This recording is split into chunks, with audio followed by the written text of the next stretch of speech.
Ça veut dire qu'avec 150 € par mois, entre ce que je déduis de ses impôts, je lui fais déduire de ses impôts la quote-part du locataire et son épargne, il devient propriétaire d'un bien qui, à terme, dans 9 ans ou dans 10 ans, vaudra 10 ou 15%, 20% de plus que ce qu'il a acheté, et donc il retrouvera une épargne alors qu'il n'aurait jamais obtenu ce résultat en mettant de l'argent tous les mois sur un livret.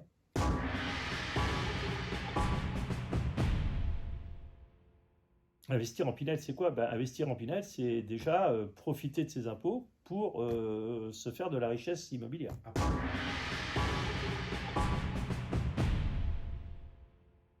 On peut commencer à être un investisseur de loi Pinel quand on commence à avoir à peu près 1000 ou 1200 € d'impôts à payer par an. Alors, il s'agira simplement d'aller sur un bien immobilier qui soit adapté et avoir une puissance d'épargne qui vienne faire le complément de ce que les impôts ne prennent pas en charge. Donc si on a 1000 ou 1200 € d'impôts, effectivement on gommera la totalité des impôts, et peut-être qu'avec un effort d'épargne de 150, 200, 250 € par mois, on obtiendra un appartement qui, dans le temps, à la revente, nous permettra d'avoir une très bonne épargne et d'avoir bien investi notre argent.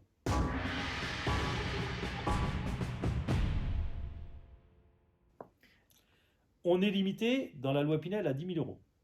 Ça veut dire que on peut, par exemple, déduire jusqu'à 6 000 € sur un premier bien. Donc, si on achète un bien qui fait 300, 315 000 €, si on est contribuable à hauteur, admettons, de 15 ou 20 000 € par an, on veut gommer 10 000, on fait un investissement sur un premier bien dans une valeur de 300 à 320 000 €, puisque c'est cadré à 300 000 maximum. On défiscalisera donc sur la première année 6 000 €, et on achète un deuxième bien sur une valeur d'environ 200, 220 000 €, et on défiscalisera 4 000 € de plus. On aura donc atteint en 2 biens nos 10 000 € de participation de l'État.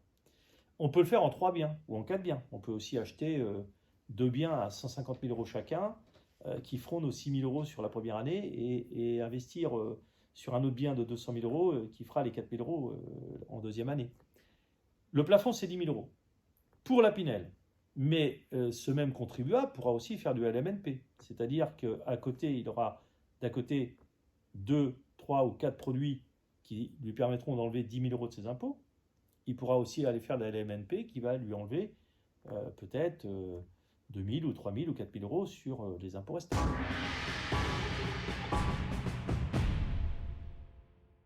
Le prix du mètre carré en immobilier n'est pas le même à Caen, à Nantes, à Bordeaux, à Lyon ou à Paris. Il est évident qu'il vaut mieux aller chercher un bien très bien placé dans une ville moyenne que d'essayer d'aller faire un investissement dans une ville de plus grande importance, mais où le bien n'aura pas la même valeur de revente.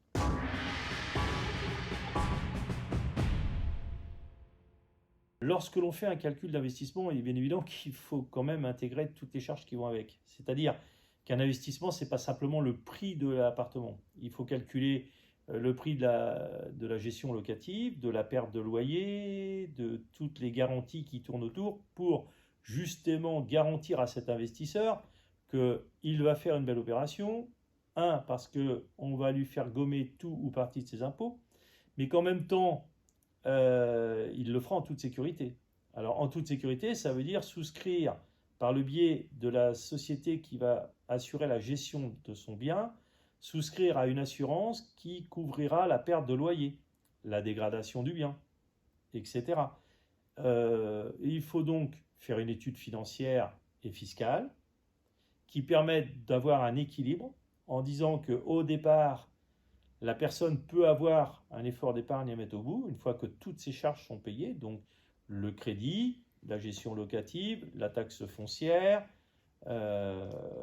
l'assurance propriétaire non occupant, ce qui justifie qu'au départ il peut y avoir un petit effort d'épargne qui peut aller entre 80 et 150 € sur ce type d'investissement. On a eu ce cas.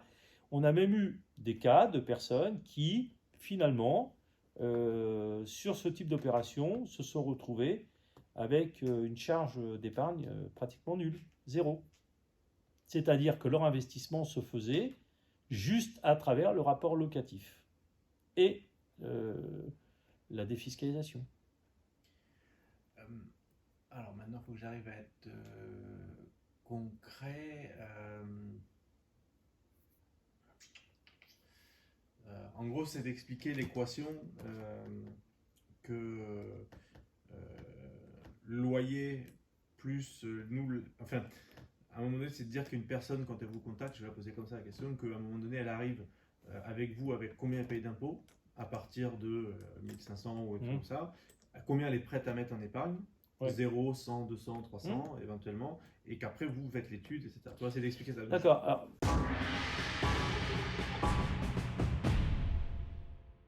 on reçoit des personnes qui viennent nous voir en nous disant tous les mois, je mets 300 € de côté et je sais que tous les mois, sur ces 300 €, au pire, si j'ai un mois difficile, je reprends 50 €. Donc, quoi qu'il arrive, je ne me sers pas de 250 €. Tous les mois, j'ai cette capacité-là. À partir de là, ils nous expliquent ce qu'ils paient d'impôts. On fait une étude, on regarde en fonction de leur impôt ce qui peut donc être déductible.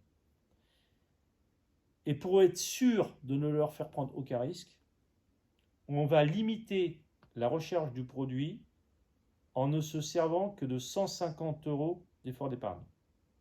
C'est-à-dire qu'on va leur expliquer que puisqu'ils mettent déjà 300 € de côté tous les mois normalement, qu'au pire, ils récupèrent 50 et qu'au pire, ils ne touchent pas à 250, on va leur laisser encore 100 € de marge et on va partir sur une étude d'acquisition d'un produit en loi Pinel qui leur permette de supprimer leurs 2000 ou 2200 ou 2500 € d'impôts avec un effort d'épargne maximum, une fois que tout est payé, de 100 à 150 €.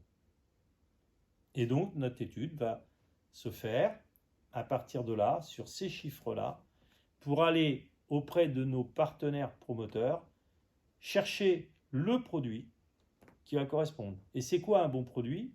Je le rappelle, c'est un produit bien placé dans la ville, bien placé dans l'immeuble lui-même, au niveau de l'orientation, et bien placé au niveau prix. C'est-à-dire qu'on ait une équation qui fasse que si cette personne, à terme, revend ce bien immobilier, il soit facilement revendable, à minimum au prix qu'ils l'ont acheté, et donc, il faut vraiment que l'acquisition se fasse au meilleur prix.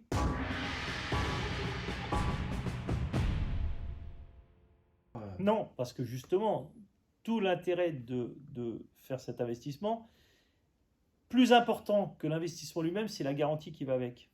Je pense que prendre un risque dans l'investissement, aujourd'hui, c'est vouloir gagner quelques dizaines d'euros. Aujourd'hui, en général, les sociétés de gestion immobilière proposent aux clients investisseurs de souscrire à une assurance perte de loyer. Perte de loyer, vacances locatives, dégradation, etc. On va prendre un exemple concret.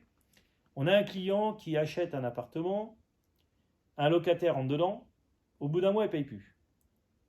Eh bien, il sera lui quand même compensé de son loyer, puisque la société de gestion locative lui aura fait souscrire un contrat qui garantira, on a un exemple concret par exemple, d'une société de gestion locative qui actuellement assure la perte locative jusqu'à concurrence de 90 000 € sans franchise.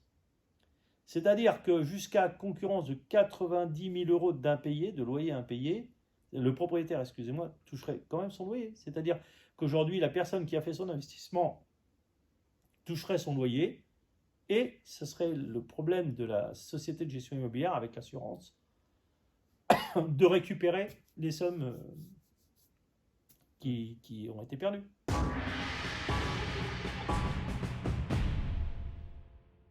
Alors, pour bien préparer sa défiscalisation en Pinel, ça commence déjà dans l'organisation du prêt que l'on va mettre en place.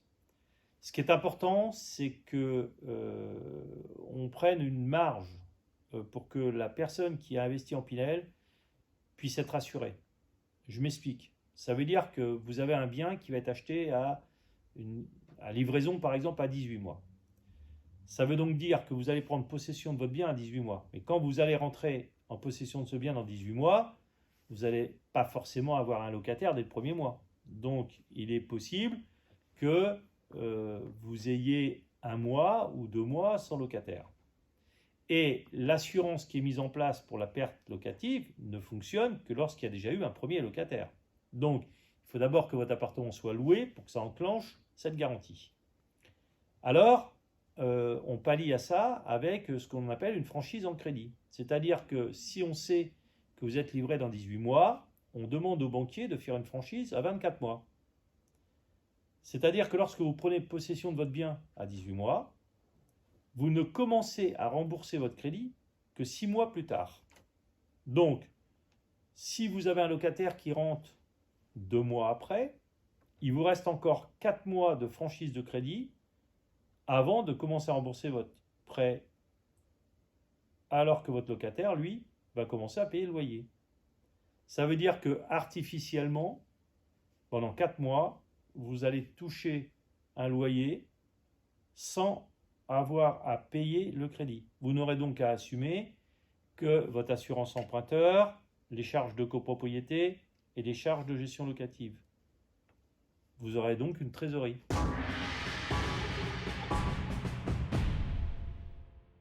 Il y a une prise en charge totale. C'est-à-dire que investir, c'est pas forcément investir près de chez soi.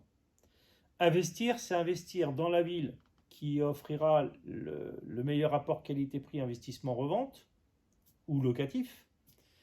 Et c'est en même temps faire confiance, par un contrat bien sûr, à une société de gestion qui prendra en charge la gestion totale du logement, c'est-à-dire établissement du bail locatif, état des lieux, surveillance au niveau de l'état de l'appartement régulièrement et garante du paiement des loyers. Et si effectivement il y a des difficultés à un moment ou à un autre, c'est cette société de gestion locative qui a la charge de rétablir le bon ordre dans tout ça.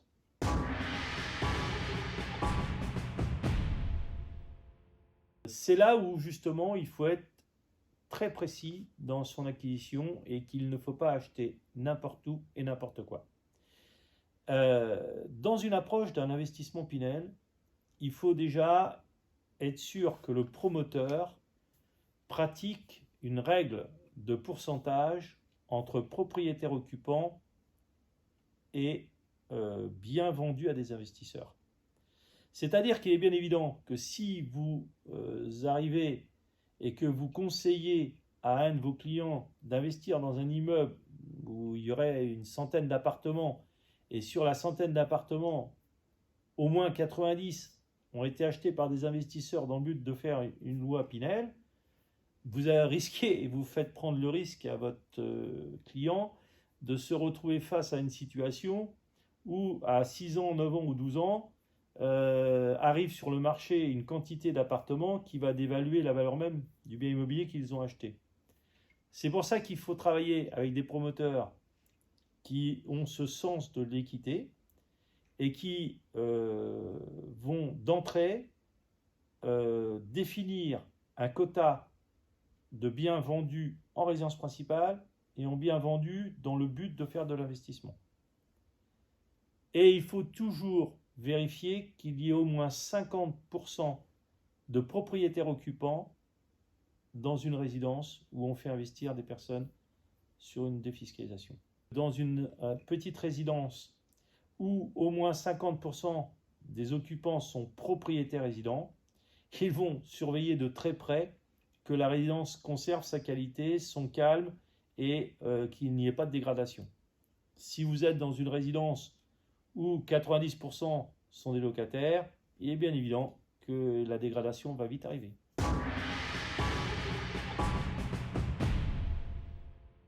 Évidemment, lorsqu'on fait une démarche pour savoir si déjà on a la potentialité pour acquérir un bien immobilier, ça ne veut pas dire que l'on doit dépenser de l'argent pour aller chercher un conseil. Alors, le rôle que nous avons, nous, c'est déjà de vous recevoir, c'est de vous expliquer combien coûte un bien immobilier et quelle est la charge réelle pour acquérir un bien immobilier.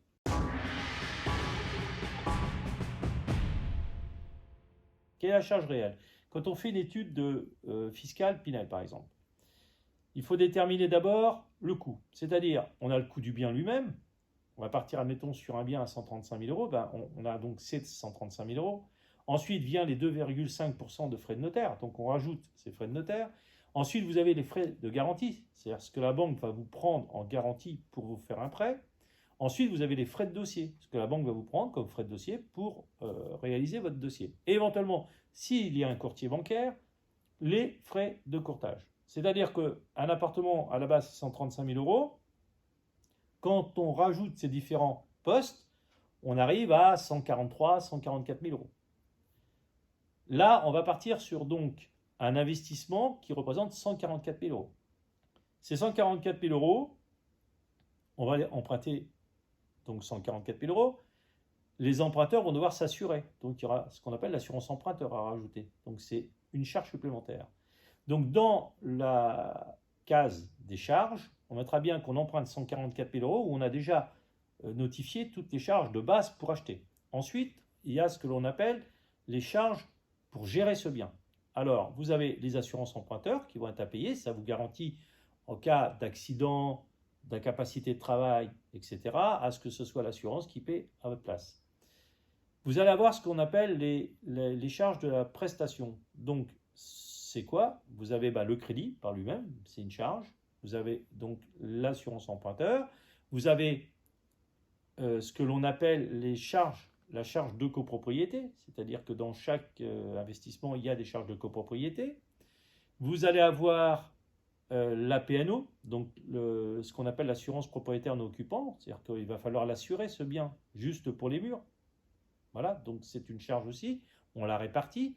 Et vous allez avoir la charge de l'entreprise qui va gérer votre bien.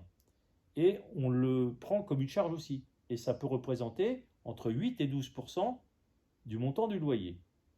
Une fois que l'on a rassemblé toutes ces charges, crédit d'un côté, charge, et que l'on regarde le montant, on regarde le montant du loyer et il y a un différentiel. Ce différentiel, on le prend donc en partie sur les impôts qu'on ne paye plus, et la différence, c'est ce qu'on appelle l'effort d'épargne. Si on reste dans l'effort d'épargne consenti par le client, ça veut dire qu'on peut faire l'opération. Si cet effort d'épargne est trop important, ça veut dire que soit il faut aller sur un produit différent, soit on n'a pas encore la capacité de faire cet investissement.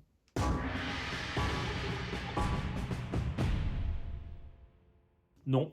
Alors, vous avez des personnes qui, d'ailleurs, on a des cas très précis, on a des clients qui habitent sur Paris, on connaît le prix de l'immobilier sur Paris et ces personnes n'ont aucun intérêt ou aucune possibilité financière d'acquérir un bien dans Paris intramuros, puisque aujourd'hui, ils ont un loyer de 1000 ou 1200 euros pour un 3 pièces dans un 10e ou un 12e arrondissement de Paris.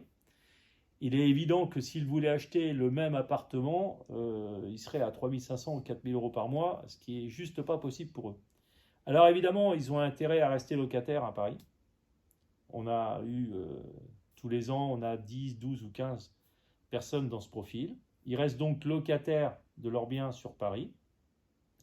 Et ils vont donc faire leur placement à travers des acquisitions. Ils vont devenir propriétaires, soit dans le cadre de la SCI qu'ils auront constitué, soit à titre personnel, sur des biens en Pinel, en LMNP ou même en locatif pur dans d'autres régions.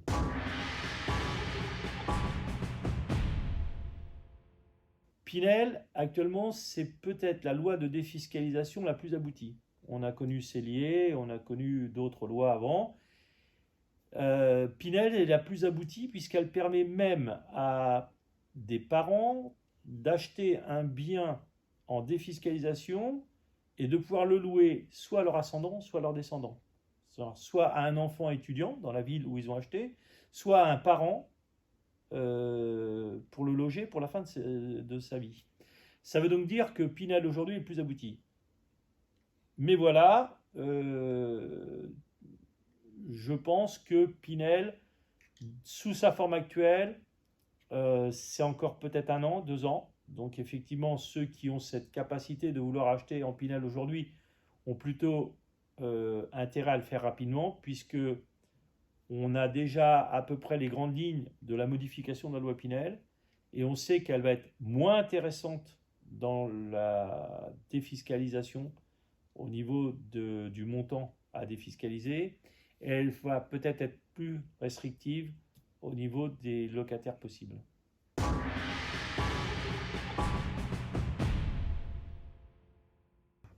Donc l'idée aussi de passer par une structure comme SIP Financing, c'est avoir accès à une information, avoir la possibilité de monter sereinement un dossier. Nous, par rapport à des grosses structures, on ne cherche pas le quantitatif, on ne recherche pas à tout prix à vendre pour vendre. Ce n'est pas notre cœur de métier. Nous, notre cœur de métier, on va peut-être le définir comme ça, nous sommes des petits artisans dans ce monde. Et ce qui fait notre force, notre qualité, c'est que justement, on prend notre temps avec chacun de nos clients. C'est la différence. Ce que l'on recherche, c'est que tout le monde soit gagnant. Le client investisseur, notre partenaire promoteur, notre partenaire bancaire et nous-mêmes, on doit répondre de manière concrète à la demande des personnes, mais en faisant pour eux la même chose que si c'était pour nous. Leur investissement, c'est comme le nôtre.